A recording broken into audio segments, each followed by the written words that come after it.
think, in the Yes. last 2 years than we probably knew in the previous 20 years. And so we're going to spend a little bit of time talking to Julie and what happened with her and what All Children's is doing about it.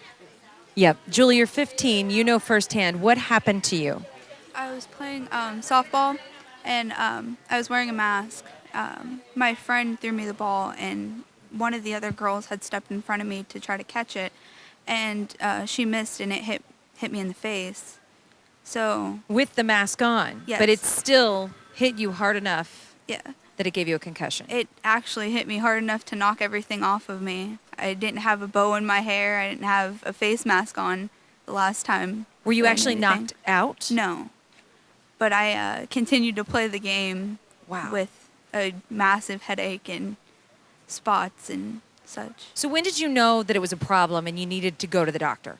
Actually, the next day when I went to take a test that I knew everything for and ended up failing it. So, You just couldn't remember anything or just... no, I had a problem concentrating too. So did you come here to All Children's then? I actually went to another hospital, but I ended up coming here within a week. And this was last year? Yeah, last November. And you're still having issues. Yes. What do they do for you here at All Children's? I do physical therapy. I go to neurology every 6 weeks. They give me medicine and give me things to do at home, like breathing exercises and such. What kind of symptoms? You're still having symptoms from this then. What kind of symptoms do you have? I have a lot of headaches. Actually, I've had a constant headache since last November. I get very nauseous and dizzy.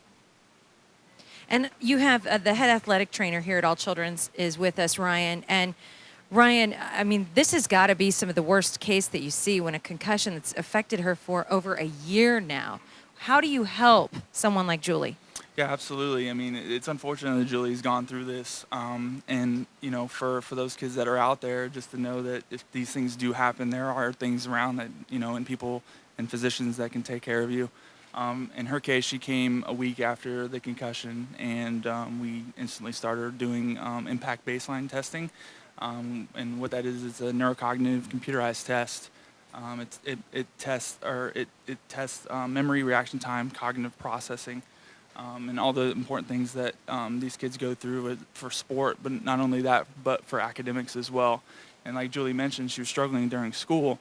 And that's one of the big things here that we emphasize is that when these kids come in to see us in our sports medicine clinics, that we get them back to academics first before we get them back to athletics. There's a lot of kids, obviously, that play in athletics, my son included, whether it's football or baseball or softball or whatever. What are the top 3 to 5 things a parent should be looking for? You know, my kid gets hit in the head playing baseball. If he does X, I bring him to see you.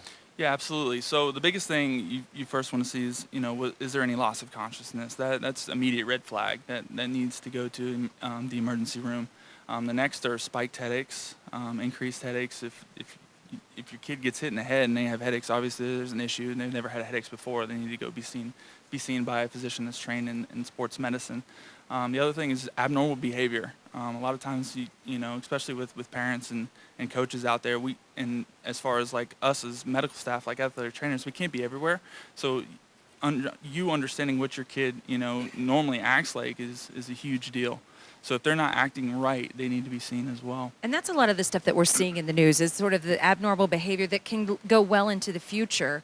And even with a lot of the professional football players that have retired and they're having issues from all of their concussions, how important is it to get treatment quickly and to continue with treatment with concussions? Absolutely. I mean, especially we're talking about kids. You know, youth brain injuries are a hot topic, and they will remain a hot topic for a long time. And the reason for that is because they're still growing and maturing.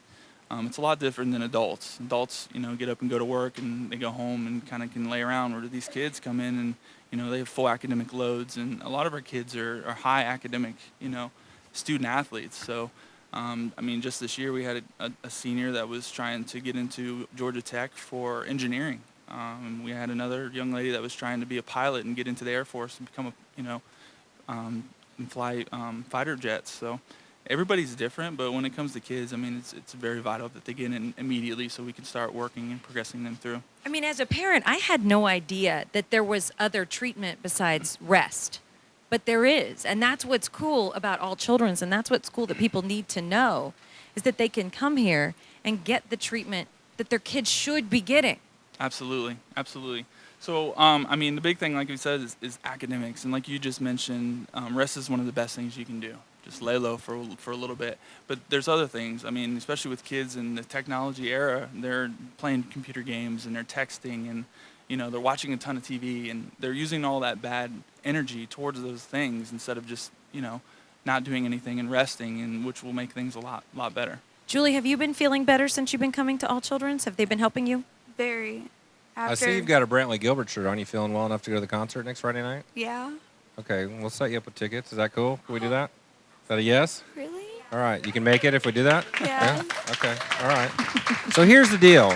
There are thousands. We're only looking for 103 before we get out of here. There are thousands of sports parents. Yes. If your kid plays football, baseball, softball, let's keep the concussion program running at All Children's. Want to? That's a great investment. I hope your kid never has to come here. But $15 a month ensures that this program stays open and ensures that they can continue to treat your kid on the off chance a ball hits them in the face or a tackle goes wrong or they get speared with a helmet. Well, and just the further research that they're doing, and the more they find out about it, the better they're going to be able to treat it. And there's no place better to invest in than All Children's. Coaches, this is your chance to really put some money into a program that is going to benefit your athletes. Yes. 1-800-270-8642. Every single cent stays here to help the kids at All Children's. If you do it before 7 o'clock, we can still put you in the running for the Blake Shelton. You can go see him anywhere on his 2015 headlining tour, as well as a Blake Shelton autographed guitar. 1-800-270-8642. Become a monthly Miracle Maker now and help the kids at All Children's Hospital. It's Travis and Jenny live on US 103.5.